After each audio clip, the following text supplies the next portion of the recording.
This video is going to be on why raw milk is cleaner than pasteurized milk. So it's important to note that this is going to be on raw milk intended for human consumption because there's two types of raw milk. The other one is raw milk intended for pasteurization. So in this video I'm going to go over things like coliform count, standard plate count, what the standards are for pasteurized milk and how raw milk actually beats those standards consistently, and some testing and data from farmers. This is going to be a really important video because a lot of people wonder if raw milk is clean, safe to drink. They think pasteurized milk is so much cleaner. And a lot of people also wonder if there's really any worth in switching to raw milk. But I'll go over that in later videos on the health benefits and all sorts of stuff that raw milk contains that's good for you. So before I get started with the whole video, I'd like to give some credit to the Raw Milk Institute. I got a lot of my information from there.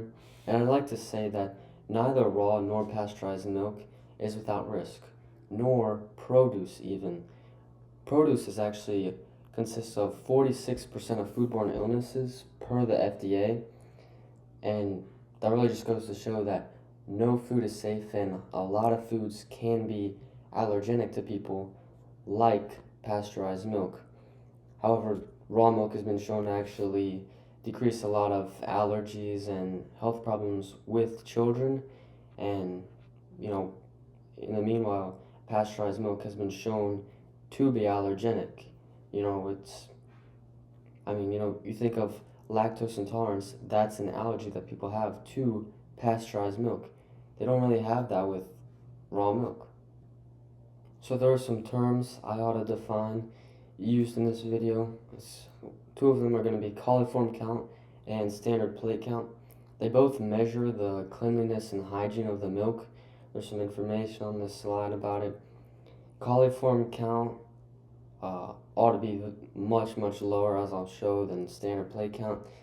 It really measures and indicates stuff like manure on equipment or the cows or the udders and dirty equipment. Standard plate count measures the total number of viable aerobic bacteria in milk. These both are measured in colony forming units per milliliter. This one also measures hygiene and cleanliness of the milk, the environment. A low standard plate count means that the equipment was sanitized, the milk was quickly chilled, which I'll show why quick chilling is very important in milk cleanliness because it limits bacteria growth. And a high standard plate count, and I guess you could say a coliform count, means that there was a problem in the production line and somewhere in the whole process of getting the milk from farm to table there was some dirtiness or uncleanliness.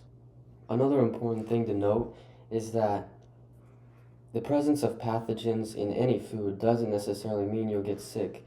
There is a certain threshold which the pathogen bacteria have to reach in order to actually make someone sick. In other words, there's a wall they have to pass, a number they have to break through to actually get a person sick. If there's only like a little bit of salmonella in your eggs, you're not going to get sick. But if the whole egg is made up of salmonella, you're probably going to get salmonella.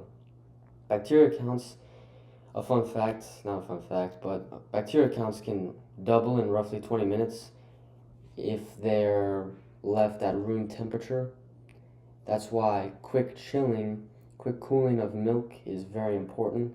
It dramatically limits standard plate count levels and keeps the milk much more fresher and a better shelf life.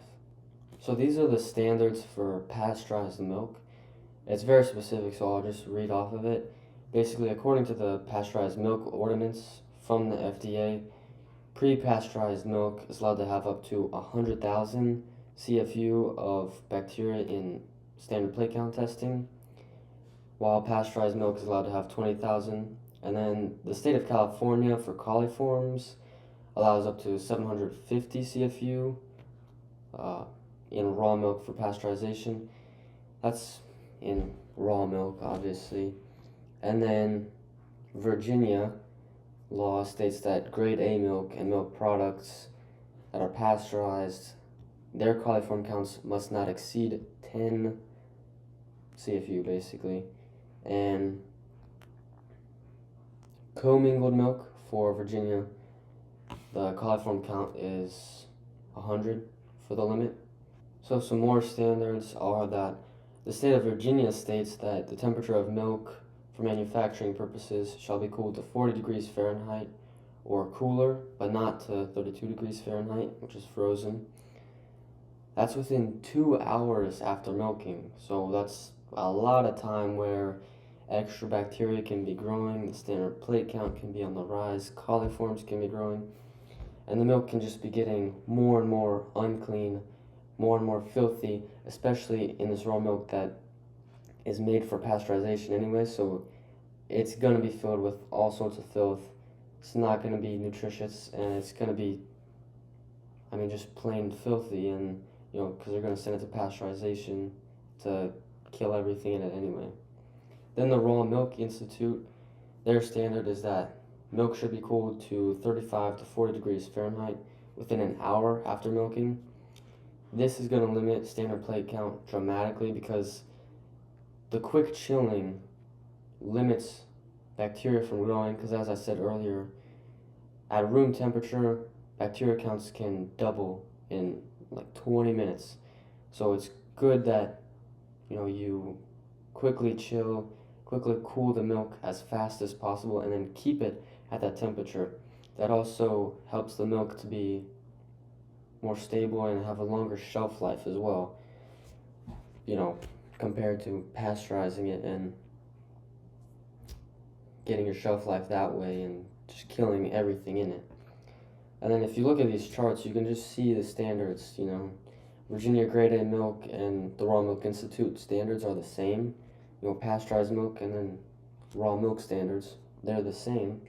And then the Raw Milk Institute average is actually lower than the standards, so it's incredibly safe. When you beat the pasteurized milk standards, the milk's more than likely going to be clean, because that's what standards pasteurized milk has to beat too.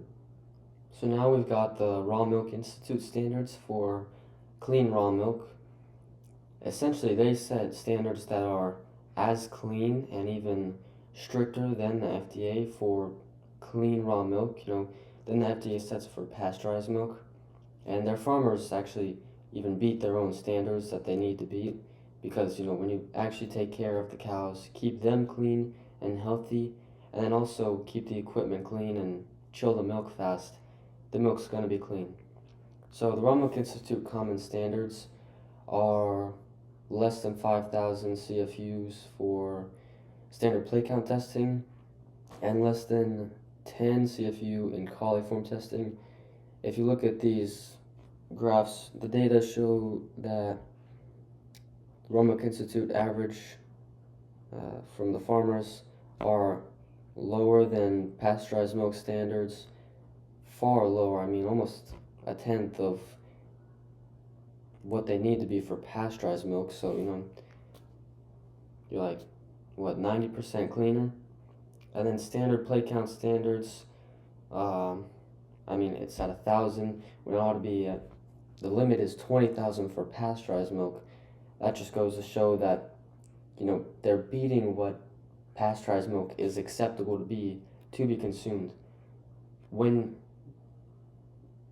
the people with pasteurized milk send out milk to be consumed, they have to beat the standard of 20,000 CFU for standard plate count and 750 for coliform count.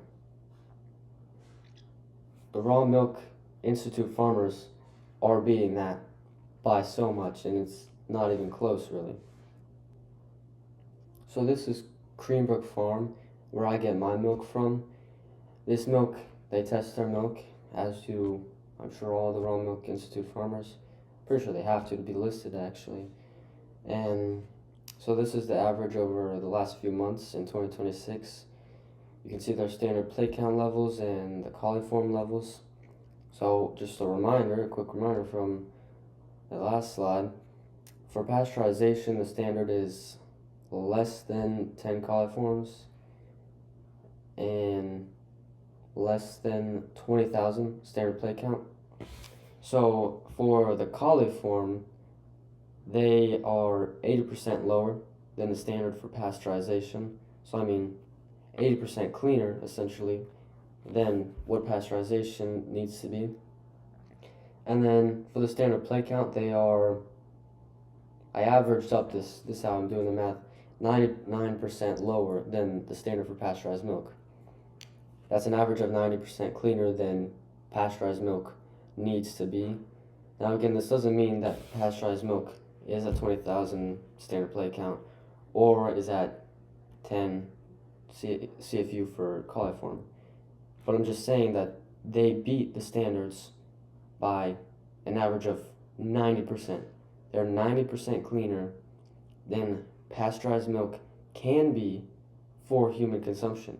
Pasteurized milk can be 19,999 CFU of standard plate count for humans to go and consume. And it can be 9 coliforms CFU for humans to go and consume. But Greenbrook Farm, they're at, an average of 2, an average of however many for standard plate count. They're an average of 90% cleaner than pasteurized milk can be for you to go consume. And this is over different tests, I believe, for those months. And then you have this chart here, which shows, I'll get into that in other videos, what nutrients and things in raw milk are active while they're, destroyed or either decreased a lot in pasteurized milk. You've got the healthy fats, the proteins are actually inhibited. So many good enzymes for you are just completely destroyed by pasteurization. And really, it doesn't need to be unless you're making raw milk intended for pasteurization. Then you ought to destroy all that, along with all that stuff that's obviously going to get you sick. But if you know your standard plate count and your coliform levels are 90% cleaner than what's acceptable for humans, held by the government, then I'd say you're perfectly fine to keep all the healthy stuff in it for you that's going to help you long term, rather than drinking something that's actually allergenic. So testing of raw milk is something that's very important and that Greenbrook Farm does, and that a ton of other Raw Milk Institute listed farms do, to firstly keep their people, their customers, their consumers safe, and then also make sure the milk is clean and that they're practicing the right standards. Testing is pretty cheap for how much you will honestly make in return as a farmer, because when you produce milk for pasteurization, there's a whole line, a whole bunch of middlemen that get involved and that you need to go through. So the farmer doesn't make nearly as much money as when you go straight to the consumer. You get rid of all those costs and you can actually make more money producing raw, clean milk. And then you also help people out with their health and autoimmune diseases and issues, and you make more money on top of it. Raw milk is somewhat cheap, and the Raw Milk Institute is actually giving grants to farmers, and testing the raw milk is just something that is good for farmers and that they ought to do, and that where I get my milk from and what trustworthy farmers do, they do this. They do test their milk for standard plate count and coliform counts to make sure the milk is clean and that they're actually beating the standards the FDA holds for allergenic pasteurized milk. When you limit standard plate count and coliform counts, which are the main indicators of shelf life, hygiene, and sanitation, you're going to limit how much bacteria can grow and how much, if there are any, foodborne illnesses can grow. When you chill the milk rapidly, take care of the animals, take care of the equipment, you're going to produce clean milk. that doesn't have to go and get all the good bacteria, all the good enzymes, all the good fat killed, and you're going to maintain the good nutritional value of good, clean, raw milk. You know, if you take good care of the animals, take good care of the equipment, if you just have a good sanitary farmer, you're going to be able to consume this superfood, you know? But if you don't, and if your milk is being produced in a factory, being fed soy and grain its whole life, barely any sunlight, and then not kept in good health, you're going to have to kill off its produce essentially and kill everything that's going to be in that to make the milk harmful. So, to conclude, when you keep raw milk clean and then you test for it, and then you know you're beating the standards that the government holds, the milk is going to be fine, it's going to be clean, and it's going to be nutritious.